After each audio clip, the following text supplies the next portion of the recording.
नमस्कार दोस्तों, general knowledge में आप सभी का स्वागत है। ये हम लोग जो घटना चक्र का भारतीय इतिहास का संस्करण है, उसका हम लोग आधुनिक भारतीय इतिहास को सॉल्व कर रहे थे। इसमें आज से उत्तर भारत और एवं दक्कन के प्रांतीय राजवंश को स्टार्ट करेंगे। नया चैप्टर होगा ये। सबसे पहले इसमें जौनपुर की चर्चा करेंगे। जौनपुर की स्थापना फिरोज शाह तुगलक ने अपने चचेरा भाई जौना खां, जिसे मोहम्मद बिन तुगलक का नाम था, की स्मृति में की थी। सुल्तान महमूद शाह द्वितीय के शासनकाल में जौनपुर एक स्वतंत्र राज्य बना। इसका संस्थापक मलिक सरवर था। तो संस्थापक कौन था? मलिक सरवर था। और स्वतंत्र राज्य कब बना है? ये महमूद शाह के, ठीक है। और जिसने स्वतंत्र सरकी राज्य की स्थापना की थी, तो मलिक सरवर था, इसने ही सरकी राज्य की स्थापना की थी, स्वतंत्र सरकी राज्य की स्थापना। मलिक सरवर मोहम्मद शाह द्वितीय का दास था, ठीक है।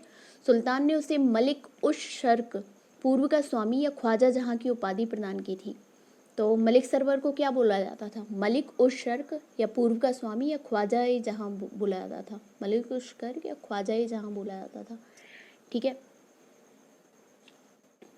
शर्की शासकों के लगभग 85 वर्षों तक जौनपुर की स्वतंत्रता को स्वतंत्र स्थापित रखा, किंतु 1479 ईस्वी में बहलोल लोदी ने अपने अंतिम शासक हुसैन शाह सरकी को पराजित कर इसके अंतिम शासक जो हुसैन शाह सरकी था को पराजित कर जौनपुर को पुनः दिल्ली सल्तनत का अंग बना लिया। तो सबसे प्रथम शासक कौन था? मोहम्मद शाह था, और उसका दास जो था वो मलिक सरवर था, जिसने जौनपुर की मेन जो संस्थापक था वो था, ठीक है। और सरकी राज्य की स्थापना की थी इसने। और लास्ट कौन था? हुसैन शाह सरकी था। इब्राहिम शाह सरकी यहाँ का फेमस शासक था, सबसे महान शासक कहलाया जाता सरकी साम्राज्य का। और इसने एक नवीन शैली सरकी शैली को स्थापित किया था, और स्वयं उसने सिराजे हिंद की उपाधि धारण की थी। उसके समय में जौनपुर की सांस्कृतिक ख्याति चारों तरफ फैल गई थी। जौनपुर फेमस सांस्कृतिक रूप से कब फेमस हुआ था? तो इब्राहिम शाह सरकी के टाइम। और जौनपुर को भारत का सिराज नाम से विख्यात हुआ, ठीक है। विद्यापति ने कीर्ति लता काव्य में जौनपुर और इब्राहिम शाह का सुंदर वर्णन किया है। तो कौन से में? कीर्ति लता काव्य में, ठीक है। 1420 में अली शाह का भाई शाही खां जैनुल आबदीन के नाम से, अब कश्मीर की बात करते हैं कि कश्मीर में क्या चल रहा था। तो कश्मीर में जो शाही खां था, जिसका दूसरा जैनुल आबदीन नाम से ये कश्मीर के नाम पर बैठा, इसको क्या बोलते थे? कश्मीर का अकबर भी बोलते थे, क्योंकि इसने जजिया कर हटाया था और गौहत्या को निषिद्ध किया था। यहाँ तक कि इसने जो महाभारत और राजतरंगिणी थी, जो कल्हड़ द्वारा रची गई थी कश्मीर का, जिसमें इतिहास है, तो उसका भी पारसी में अनुवाद कराया था। बुलट झील में जैनालंका नामक द्वीप का निर्माण जैनुल आबदीन ने ही कराया था। तो धार्मिक सहिष्णुता और अच्छे कार्यों के लिए इसको कश्मीर का अकबर कहा गया। ये अब कहाँ का? धार का हो चुका है, धार नहीं सॉरी जौनपुर का हो चुका है। जौनपुर के बाद कश्मीर का हो चुका है। अब आते हैं हम लोग गुजरात में। तो गुजरात में क्या था उस टाइम? गुजरात में सुल्तान मुजफ्फर शाह के नाम से जफर खान ने स्वयं को गुजरात का सुल्तान घोषित किया। इसने मालवा के शासक होसंग शाह को पराजित कर उसकी राजधानी धार पर अधिकार कर लिया।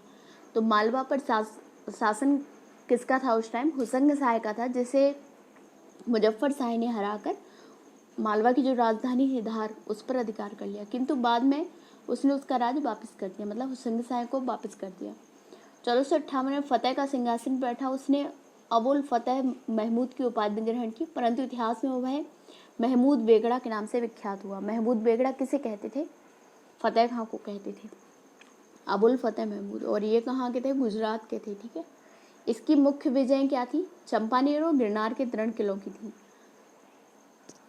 अब दक्कन पे क्या था? दक्कन के अमीराह सदाह के विद्रोह के परिणाम स्वरूप मोहम्मद बिन तुगलक के शासनकाल के अंतिम दिनों में बहमनी साम्राज्य की स्थापना हुई। जफर खां, देखिए बहमनी साम्राज्य, इसकी स्थापना कब हुई है? मोहम्मद बिन तुगलक के शासन के अंतिम काल में, ठीक है। जफर खां हसन गंगू जिसे कहते थे 1347 से 58 नामक एक सरदार अलाउद्दीन हसन बहमन शाह की उपाधि धारण करके 1347 ईस्वी में सिंहासन रूढ़ हुआ। ठीक है, हसन गंगू, मेन फेमस नाम जो इनका है हसन गंगू।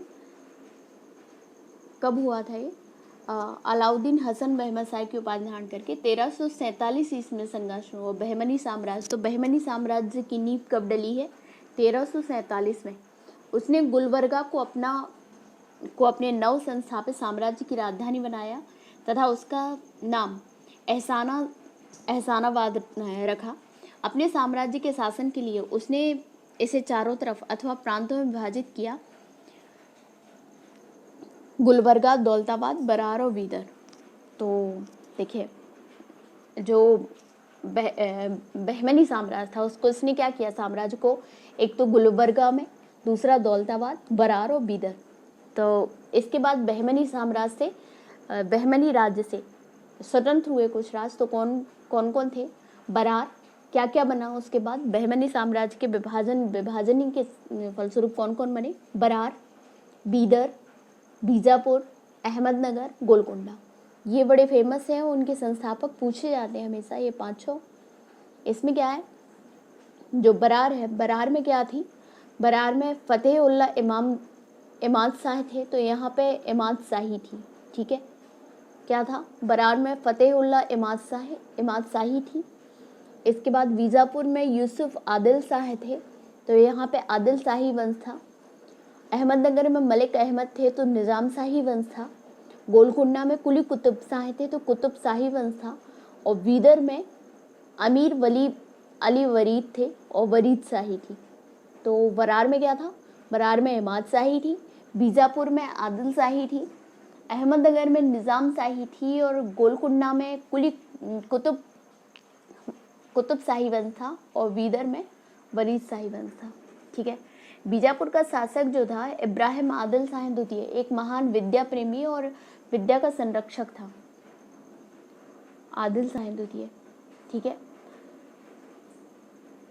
और उसकी प्रजा उसके उदार दृष्टिकोण के कारण से जगत गुरु की उपाधि से संबोधित करती थी।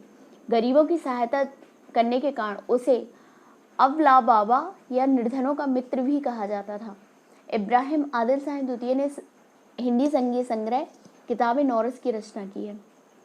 तो किताब-ए नौरस की रचना किसने की है? ये इसके राइटर पूछे जाते हैं, इब्राहिम आदिल शाह द्वितीय है। ठीक है, उसी के काल में फरिश्ता ने तारीख फरिश्ता नामक प्रसिद्ध ऐतिहासिक ग्रंथ की रचना की। इब्राहिम ने नौरसपुर नामक नगर की स्थापना की और उसे अपनी राजधानी बनाया। बीजापुर के मोहम्मद आदिल शाह का मकबरा गोल गुम्बद के नाम से विख्यात है। यह भारत के विशालतम ऐतिहासिक भवनों में शामिल है तथा विश्व के विशालतम गुम्बदों में से एक है। विश्व का सबसे बड़ा गुम्बद नहीं कहलाता है कि गोल गुम्बद, तो वो मोहम्मद आदिल शाह ने का मकबरा है। ठीक है, गुजरी महल राजा मानसिंह तोमर ने 1520 में बनवाया था। वर्तमान में गुजरी महल को संग्रहालय का रूप दे दिया गया है। ठीक है, तो अब क्वेश्चन आंसर है, जौनपुर नगर निम्नांकित की स्मृति में स्थापित किया गया था। तो कौन? मोहम्मद बिन तुगलक, जिसे जौना खां बोलते थे, और किसने करवाया था? फिरोज शाह तुगलक ने। ठीक है, जौनपुर की स्थापना फिरोज शाह तुगलक ने अपने चचेरे भाई जौना खां की स्मृति में की थी। सुल्तान महमूद शाह द्वितीय के शासनकाल में 1394 में जौनपुर एक स्वतंत्र राज्य बना। ठीक है, और इसके संस्थापक जो थे वो कौन थे? मलिक सरवर थे, जिसने स्वतंत्र सरकी राज्य की स्थापना की। मलिक सरवर महमूद शाह द्वितीय का दास था। सुल्तान ने उसे मलिक उस शर्क तथा ख्वाजा जहां की उपाधि प्रदान की थी मोहम्मद शाह ने। ठीक है, और मोहम्मद शाह का दास था ये। ठीक है, नेक्स्ट है, जौनपुर नगर की स्थापना की थी तो किसने की थी? फिरोज शाह तुगलक ने की थी। और किसकी याद में? मोहम्मद बिन तुगलक, जौना खां की। शर्की सुल्तानों के शासनकाल में निम्न स्थानों में से किसे पूर्व का सिराज कहा जाता है? तो जौनपुर को कहा जाता है पूर्व का सिराज, क्योंकि इब्राहिम शाह जो था उसके टाइम में सांस्कृतिक जो प्रसिद्धि थी वो मिली और उसके कारण इसको पूर्व का सिराज कहा गया। इब्राहिम शाह सरकी जौनपुर के शर्की वंश का महान शासक था। वह विद्या और कला का प्रेमी था। उसके शासनकाल में एक नवीन प्रकार की शैली, जिसे शर्की शैली कहते हैं, का उदय हुआ। इस शैली में साधारण प्रकार की मीनारें हटा दी गईं, किंतु हिंदू प्रभाव के चिन्ह झलकने लगे। उसने स्वयं सिराजे हिंदी की उपाधि धारण की, जिसके समय में जौनपुर की सांस्कृतिक ख्याति चारों तरफ फैल गई और जौनपुर भारत का सिराज नाम से विख्यात हो गया। निम्न स्थानों में से किसे भारत का सिराज कहा जाता है? तो जौनपुर को कहा जाता है। जौनपुर राज्य का अंतिम शासक कौन था? तो हुसैन शाह था अंतिम शासक। और पहला कौन था? मोहम्मद शाह द्वितीय। और मलिक शरवर उसका दास था। जौनपुर शहर की स्थापना 14वीं शताब्दी के सुल्तान फिरोज शाह तुगलक ने अपने चचेरे भाई सुल्तान मोहम्मद बिन तुगलक की स्मृति में किया था। सुल्तान मोहम्मद बिन तुगलक का वास्तविक नाम जौना खां था। 1394 में मलिक शरवर ने जौनपुर में स्वतंत्र सरकी राज्य की स्थापना की थी। सरकी शासकों ने लगभग 85 वर्षों तक स्वतंत्रतापूर्वक शासन किया, किंतु 1479 में बहलोल लोदी ने इसके अंतिम शासक हुसैन शाह सरकी को पराजित कर जौनपुर पर पुनः अधिकार कर लिया और दिल्ली सल्तनत का अंग बना लिया। जौनपुर को पूर्व का सिराज या भारत का सिराज कहा जाता है। ठीक है। नेक्स्ट है कश्मीर का शासक, जो कश्मीर का अकबर नाम से जाना जाता है, जैनुल आबदीन। ठीक है, इसे शाही खां भी नाम था इसका, जैनुल आबदीन, शाही खां जैनुल आबदीन। ये 1420 में कश्मीर के सिंहासन में बैठा। वह कश्मीर का सबसे महान शासक था। वह धार्मिक दृष्टि से अत्यधिक सहिष्णु था। उसकी धार्मिक उदारता के कारण उसकी तुलना मोगल बादशाह अकबर से की जाती थी। उसने हिंदुओं पर लगने वाला जजिया कर हटा दिया था, गौहत्या को निषिद्ध किया था और महाभारत, दशावतार, राजतरंगिणी का उसने किसमें? फारसी में अनुवाद किया था। उत्तम सोम पंडित ने कश्मीरी भाषा में कश्मीर का इतिहास लिखा। जैन प्रकाश या जैनाविलास नामक ग्रंथ इसी के समय लिखे गए हैं। ठीक है। नेक्स्ट है निम्न में से किस शासक ने सर्वप्रथम जजिया कर समाप्त किया था? तो जैनुल आबदीन ने किया था। नेक्स्ट है जैनुल आबदीन द्वारा पूरी की गई कश्मीर की जामा मस्जिद की प्रभावकारी विशेषता शामिल है। तो क्या है? बुर्ज, फारसी शैली, बौद्ध पगोडाओं से समानता। तो ये तीनों हैं कश्मीर की जामा मस्जिद में, बौद्ध पगोडाओं से समानता, फारसी शैली और बुर्ज, तीनों हैं। ठीक है। सिकंदर वुशकन द्वारा श्रीनगर में जामा मस्जिद का निर्माण 1400 ईस्वी में कराया गया था। इसके बाद जैनुल आबदीन द्वारा और विस्तारित करवाया गया था। मस्जिद की विशेषताओं में बुर्ज, फारसी शैली और बौद्ध पगोडाओं से समानता, ये सभी शामिल हैं। नेक्स्ट इनमें से कौन सा विद्वान कुंभा के दरबार में नहीं था? तो मुनि जिनविजय सूरी नहीं थे। बाकी मुनि सुंदर सूरी थे, नाथा थे और पिल्ला भट्ट थे। ठीक है, ये तीनों किस में थे? कुंभा के दरबार में थे। जैन विद्वान मुनि जिनविजय सूरी अकबर के दरबार से संबंधित थे, जबकि मुनि सुंदर सूरी, नाथा, टिल्ला भट्ट कुंभा के दरबार से संबंधित थे। शासक और राज्य मिलाना है। राणा हमीर मेवाड़, राणा चुंडा मारवाड़, मलिक राजा फारूकी खानदेश और मलिक सरवर ख्वाजा जहाँ। तो मलिक सरवर ख्वाजा जहाँ कहाँ के थे? ये तो जौनपुर के थे ना। तो ये तीनों सही हैं ऊपर के। बाकी का मलिक सरवर ख्वाजा जहाँ वाला जो युग्म है वो सही नहीं है। ठीक है। जौनपुर सल्तनत उत्तर भारत में 1394 में एवं 1479 ईस्वी के मध्य एक स्वतंत्र इस्लामिक राज था। इस सल्तनत पर सरकी राजवंश का शासन था। इसकी स्थापना 1394 में ख्वाजा जहाँ मलिक सरवर द्वारा की गई थी। ठीक है। मध्यकालीन भारतीय राज्य जो वर्तमान क्षेत्र दिए गए हैं, तो चंपक मध्य भारत, दुर्गर जम्मू, कुलूत मालाबार। तो चंपत तो आपने सुना ही होगा, चंपत की कहानी आती थी, एक स्टोरी नहीं आती थी, स्टोरी बुक। तो इसमें केवल 2 सही है। दुर्गर जो था वो कौन सा है? जम्मू का क्षेत्र है। मध्यकालीन भारतीय राज्यों में चंपक, चंबा तथा कुल्लू का संबंध हिमाचल प्रदेश से है। दुर्गर जम्मू से संबंध स्थित था। चंपक, दुर्गर और कुलूत राजपूतों से संबंधित हैं।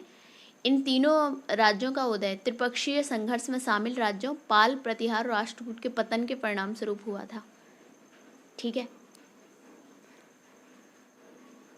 चंपक, दुर्गर, कुलूत राजपूतों से संबंधित हैं।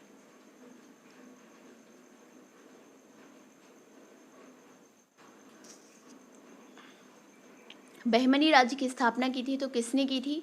अलाउद्दीन हसन ने, जो हसन खां थे। कब की थी? 1347 में। दक्कन के अमीरान इस सादाह के विद्रोह के परिणाम स्वरूप मोहम्मद बिन तुगलक के शासनकाल के अंतिम दिनों में बहमनी साम्राज्य की स्थापना हुई। जफर खां हसन गंगू नामक एक सरदार, हसन खानी हसन गंगू नामक एक सरदार अलाउद्दीन हसन बहमन शाह के उपाधि धारण करके 1347 में सिंहासनारूढ़ हुआ और बहमनी साम्राज्य की नींव डाली। उसने गुलबर्गा को अपने नव संस्थापित साम्राज्य की राजधानी बनाया। उसका नाम एहसानाबाद रखा। अपने साम्राज्य के शासन के लिए उसने इसे चारों तरफ अथवा प्रांतों में विभाजित कर दिया। कौन कौन से 4 प्रांत थे? गुलबर्गा, दौलताबाद, बरार और बीदर। प्रत्येक प्रांत में एक शासक के अधीन था। गुलबर्गा का प्रांत सबसे महत्वपूर्ण था। इसमें बीजापुर भी सम्मिलित था। दक्षिण के हिंदू शासकों को उसने अपने अधीन कर लिया और अपने अनुयायियों का पद जागीर प्रदान करने की नई प्रथा प्रारंभ, जजिया ना लेने का आदेश भी दिया हिंदुओं से। बहमनी राज्य का संस्थापक कौन था? तो कौन था? हसन गंगू था। तो अलाउद्दीन हसन।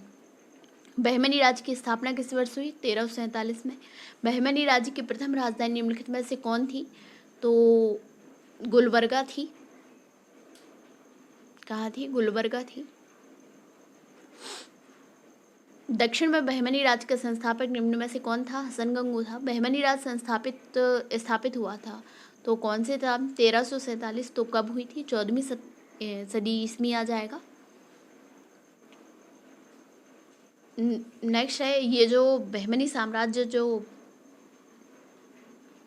विभाजित हुआ 5 भागों में, तो उसी का ये लोग पूछ रहे हैं। उसमें उसके कुछ जो स्वतंत्र राज थे उन्हीं का। आदिल शाही, तो आदिल शाही कहाँ थी? आदिल शाही बीजापुर में थी। कुतुब शाही,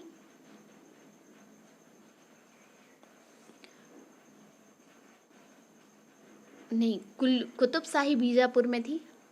आदिल शाही अहमदनगर में थी। निजाम शाही गोलकुंडा पे थी और शर्की शाही जौनपुर में। तो 1 2 3 ही 4 होगा इसका। नहीं, 2 3 1 4। आदिल शाही बीजापुर में। एक मिनट, इसको देख ही लेते हैं, मुझे इतना कंफर्म नहीं है। बीजापुर में आदिल शाही राजवंश की स्थापना, अच्छा, आदिल शाही बीजापुर में थी, यूसुफ आदिल शाही ने की थी। कुतुब शाही वंश की स्थापना गोलकुंडा में कुली कुतुब शाही ने की थी। निजाम शाही वंश की स्थापना अहमदनगर में मलिक अहमद ने की थी। सरकी शाही राजवंश ने जौनपुर में शासन किया था। इस वंश की स्थापना मलिक सरवर नामक खिचड़ी ने की थी। ठीक है, तो बीजापुर में देख लेते हैं हम। बीजापुर में कौन थी? आदिल शाही थी। कुतुब शाही कहाँ पे थी? कुतुब शाही गोलकुंडा में थी, कुली कुतुब शाही ने की थी। और निजाम शाही वंश की स्थापना अहमदनगर ने की थी, मलिक अहमद ने की थी। ठीक है, और सरकी शाही का तो जौनपुर में था और मलिक सरवर ने। नेक्स्ट, निम्नलिखित मुस्लिम शासकों में से किस एक को उसकी धर्मनिरपेक्षता में आस्था के कारण उसकी मुस्लिम प्रजा जगतगुरु नाम से पुकारती थी? तो ये इब्राहिम आदिल शाह थे, जो जौनपुर के थे। जौनपुर के महान शासक कहलाता था ये, और इसी ने ही इसके टाइम ही जो जौनपुर सांस्कृतिक रूप से प्रसिद्ध हुआ था। बीजापुर का शासक इब्राहिम आदिल शाह द्वितीय एक महान विद्या प्रेमी और विद्या का संरक्षक था। उसकी प्रजा उसके उदार दृष्टिकोण के कारण जगतगुरु की। इब्राहिम आदिल शाह, ये जौनपुर का नहीं था, ये वाला जो बीजापुर का है उसकी बात कर रहे हैं यहाँ। तो वो इब्राहिम शाह अलग था। ठीक है, ये इब्राहिम आदिल शाह हैं जो कि जगतगुरु के नाम से फेमस था। वो बीजापुर के थे और इन्हें जगतगुरु की उपाधि संबोधित थी, क्योंकि और साथ में अबला बाबा या निर्धनों का मित्र भी कहा जाता था इन्हें। नेक्स्ट है, किताब नौरस नामक पुस्तक का लेखक कौन था? तो इब्राहिम आदिल शाह द्वितीय ही था। बीजापुर सल्तनत के शासक थे। इन्होंने किताब नौरस नामक पुस्तक दक्कनी भाषा में लिखी थी। इब्राहिम आदिल शाह द्वितीय, किताब नौरस, ठीक है। इस बुक के बारे में बड़ा पूछा जाता है। अहमदनगर की निजाम शाही वंश का अंत कैसे हुआ? तो अहमदनगर को मुगल साम्राज्य में मिलाकर हुसैन शाह को आजीवन कारावास दिया गया। मुगल सेना ने दौलताबाद किला ध्वस्त कर दिया और अहमदनगर की निजाम उल मुल्क की हत्या कर दी। फतेह खां की निजाम उल मुल्क की राजधानी राजगद्दी छीन ली और 1631 में मुगलों के साथ युद्ध में मलिक अंबर पराजित हुआ और संपूर्ण राज परिवार मुगल सेना द्वारा मार दिया गया। तो अहमदनगर को मुगल साम्राज्य में मिलाकर हुसैन शाह को आजीवन कारावास दिया गया। और अहमदनगर में क्या थी? निजाम शाही। शाहजहां ने छल बल से अहमदनगर पर अधिकार कर लिया।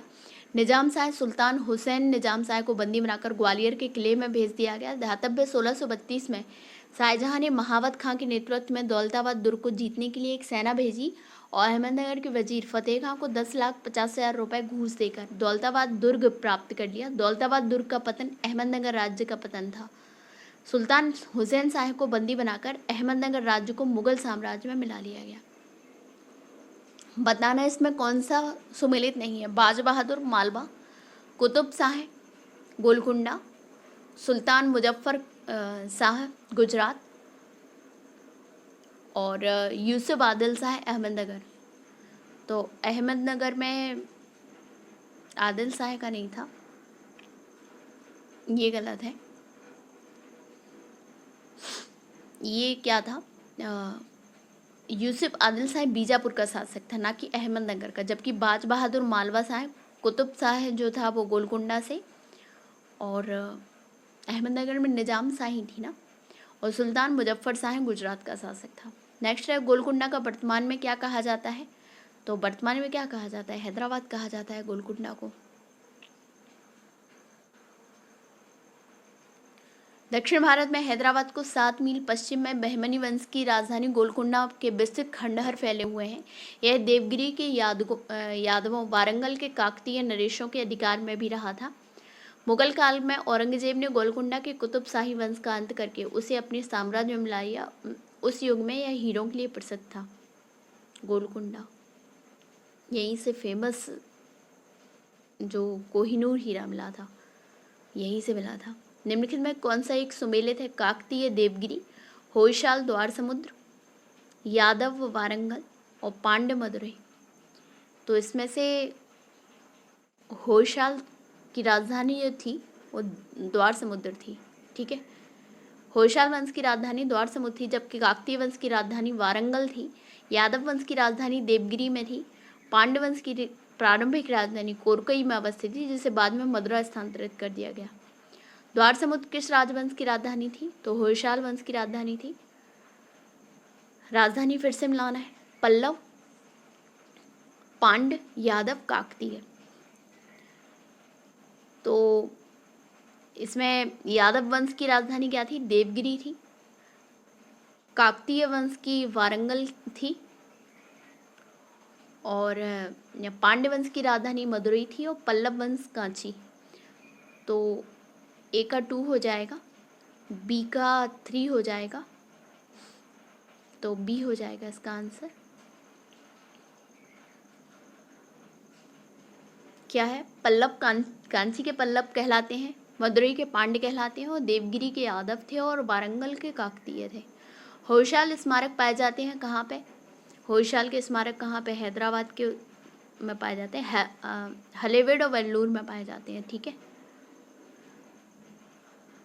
हलेबीड और वेल्लूर में। होयसाल वंश की राजधानी द्वार समुद्र का वर्तमान नाम हलेबीड है, जो कर्नाटक के हासन जिले में है।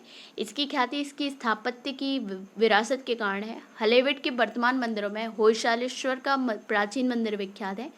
यह मंदिर 12वीं से 13वीं सदी का है। होयसाल काल में निर्मित चेन्नाकेशव मंदिर वेल्लूर में अवस्थित है। इस मंदिर का निर्माण होयसाल वंश के शासक विष्णुवर्धन के प्रारंभ किया था।